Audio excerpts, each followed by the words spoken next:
Selamat pagi jemaat GPDI Zion Altar dan semua yang menonton pada morning worship pagi hari ini.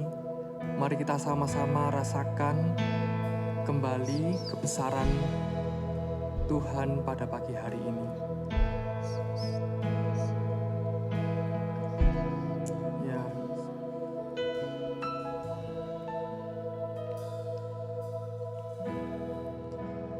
Ajarku berserah,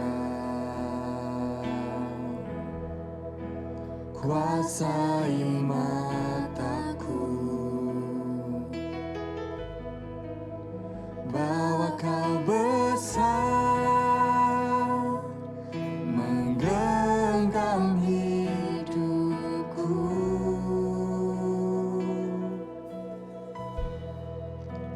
Walau ku berjalan di lembah yang gelap, tenang jiwaku, sebab Kau besertaku.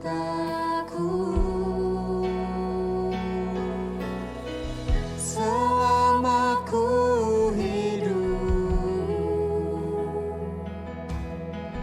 apapun musimku,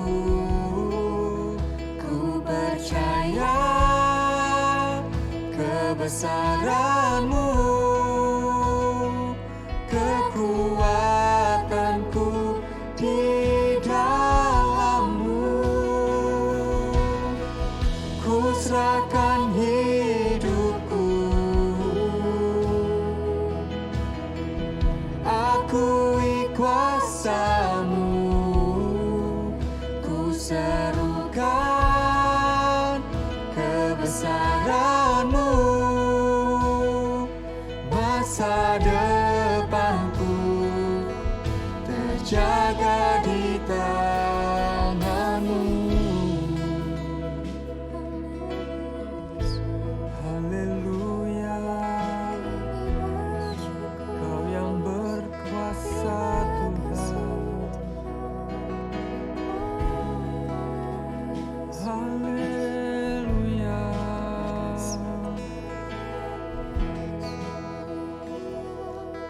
Sama-sama kita katakan, Kau yang berkuasa, surga bumi kan menyembah Yesus, Raja segalanya.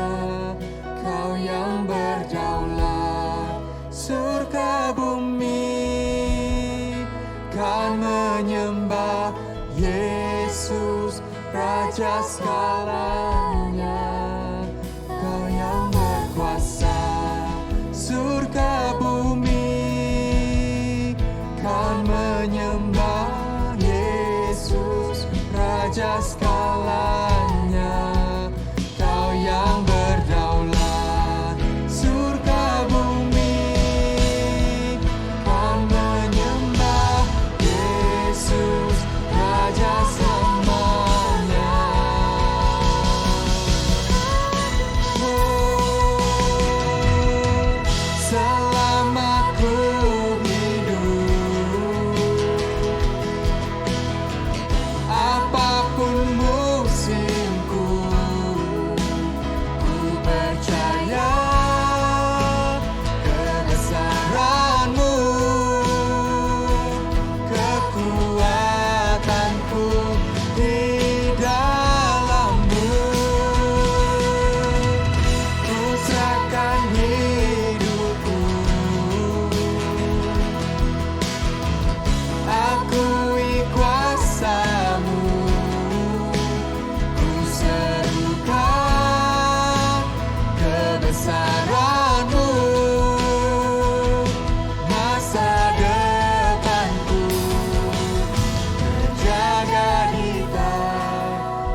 Selamat pagi jemaat Sion Altar dimanapun Anda berada. Kembali kita akan merenungkan kebenaran firman Tuhan di pagi hari ini.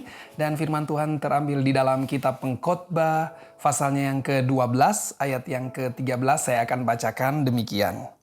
Akhir kata dari segala yang didengar ialah takutlah akan Allah dan berpeganglah pada perintah-perintahnya, karena ini adalah kewajiban setiap orang. Nah, Bapak Ibu Saudara yang diberkati Tuhan, kalau kita membaca kitab Pengkhotbah ini secara keseluruhan, maka kita akan menemukan satu kata yang diulang-ulang oleh penulis kitab ini, dan bahkan kata ini pasti muncul dalam setiap pasal demi pasal dalam kitab ini, mulai dari pasal yang pertama hingga pasal yang ke-12. Kata apa yang akan kita temukan itu? Itulah kata sia-sia. Ya, yang ditulis di sana dengan berbagai macam variasi, yaitu yang sia-sia, ini pun sia-sia, adalah kesia-siaan, inilah kesia-siaan, dan sebagainya. Bahkan penulis memulai kitab Pengkhotbah ini di pasal 1 ayat yang kedua dengan kalimat kesia-siaan belaka. Dan di bagian akhir dari kitab ini, kita akan menemukan di pasal yang ke-12 ayat yang ke-8, ditulis di sana kesia-siaan atas kesia-siaan kata pengkhotbah. Segala sesuatu adalah sia-sia. Nah, Bapak Ibu Saudara yang dikasihi Tuhan, penulis kitab Pengkhotbah ini adalah Salomo. Siapakah Salomo ini?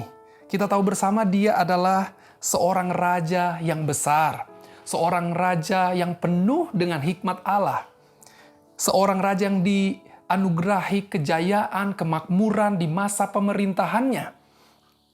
Bahkan ia dilimpahi dengan harta kekayaan yang sungguh luar biasa.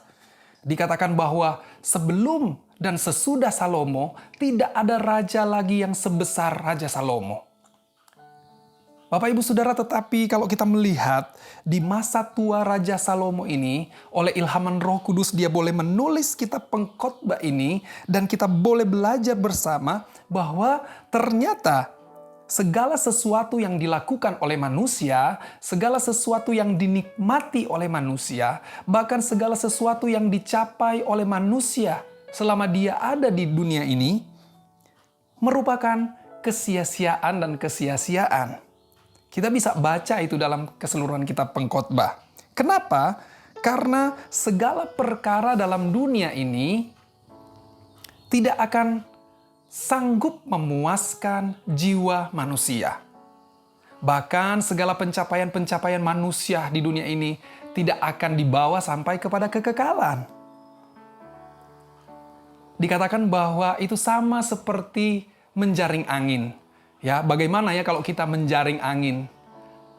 Sampai kapanpun kita tidak akan dapat menjaring angin. Artinya bahwa apa yang kita lakukan itu ternyata semua adalah sia-sia. Oleh karena itu Bapak Ibu yang dikasihi oleh Tuhan, menjadi perenungan kita pada pagi hari ini, apa yang seharusnya kita lakukan selama kita ada di dalam dunia ini, di dalam dunia yang penuh dengan kesia-siaan ini. Kita kembali di ayat pokok kita, yaitu di pasal 12 ayat yang ke-13 yang menjadi pokok perenungan kita pagi hari ini, memberi nasihat kepada kita bahwa hanya inilah yang dapat kita lakukan, yaitu takutlah akan Allah dan berpeganglah pada perintah-perintahnya. Akhir dari kitab ini, Pengkhotbah memberikan pemahaman kepada kita semua bahwa manusia diciptakan untuk menghormati Allah dan untuk mentaati segala perintah-perintahnya. Mengapa demikian? Saya catat di sini karena yang pertama, karena Dia Allah. Bahwa segala sesuatu, bahwa segala perkara bersumber dan bermuara kepadanya. Bahkan Allah menciptakan kita manusia adalah untuk dirinya sendiri. Dan persekutuan dengan Allah merupakan panggilan sejati bagi setiap manusia. Oleh karena itu, patutlah kita takut akan Tuhan. Patutlah kita menghormati Dia. Patutlah kita menyembah Dia. Karena Dia adalah Allah. Dia adalah Tuhan. Dia hidup dan Dia berkuasa. Dan yang kedua, bahwa kekosongan jiwa manusia hanya mungkin dipenuhi oleh Allah sendiri. Bagi manusia Allah adalah segala-galanya. Di luar itu, di luar persekutuan dengan Allah, sungguh semuanya adalah sia-sia. Itulah sebabnya semua manusia yang hidup di dunia ini pasti akan mencari Allah. Tidak ada satu manusia pun yang tidak mencari Allah. Namun, sangat sayang sekali banyak yang salah menemukan Allah. Bahkan banyak yang tidak menemukan Allah. Bahkan mereka menjadikan Tuhan yang bukan Tuhan. Karena untuk apa? Untuk memuaskan kekosongan jiwa. Untuk memuaskan kekosongan batin yang ada di dalam hidup ini. Maka patutlah kita bersyukur pada pagi hari ini, kita sebagai anak-anak Tuhan, orang-orang yang mengikut Kristus. Dikatakan dalam Injil Yohanes 15 dikatakan bahwa bukan kamu yang memilih aku, tetapi akulah yang memilih kamu. Bukan kita yang memilih Tuhan, tetapi Tuhan yang memilih kita. Sejak dari dalam kandungan ibu kita sudah dipilih, kita sudah ada dalam rancangan Tuhan. Bapak Ibu yang diberkati oleh Tuhan, oleh karena itu berbahagialah kita pagi hari ini yang belajar firman Tuhan, yang mengingatkan kita bahwa di tengah-tengah aktivitas kerja kita masing-masing, di tengah-tengah pencapaian-pencapaian yang kita raih di dalam dunia ini, mari kita tetaplah takut akan Tuhan, yang sudah memanggil kita, yang sudah memilih kita, menjadi anak-anaknya, menjadi ahli warisnya, yang menyelamatkan kita, yang sanggup memberkati kita, dan yang sanggup memuaskan jiwa kita di tengah-tengah dunia yang penuh dengan kesia-siaan ini. Puji nama Tuhan, demikianlah firman Tuhan. Mari sama-sama kita tundukkan kepala, kita berdoa. Terima kasih Bapa, terima kasih Tuhan Yesus, kami mengucap syukur pagi hari ini kembali kami belajar firman-Mu di tengah-tengah kesia-siaan dunia ini Tuhan. Kami punya Allah yang hidup, kami punya Allah yang luar biasa, kami punya Allah yang menjamin hidup kami. Sehingga kami percaya bahwa apapun yang kami kerjakan, semua disertai oleh Tuhan. Bahwa keselamatan Tuhan menjadi bagian kami semua. Berkat Allah menjadi bagian kami semua ya Tuhan. Terima kasih, berkati aktivitas kami di sepanjang hari ini. Perlindungan Tuhan tetap menjadi bagian kami di hari-hari ini. Kami mengucap syukur buat firman Tuhan. Di dalam nama Tuhan Yesus kami sudah berdoa. Haleluya. Amin. Selamat pagi, Tuhan memberkati kita semua.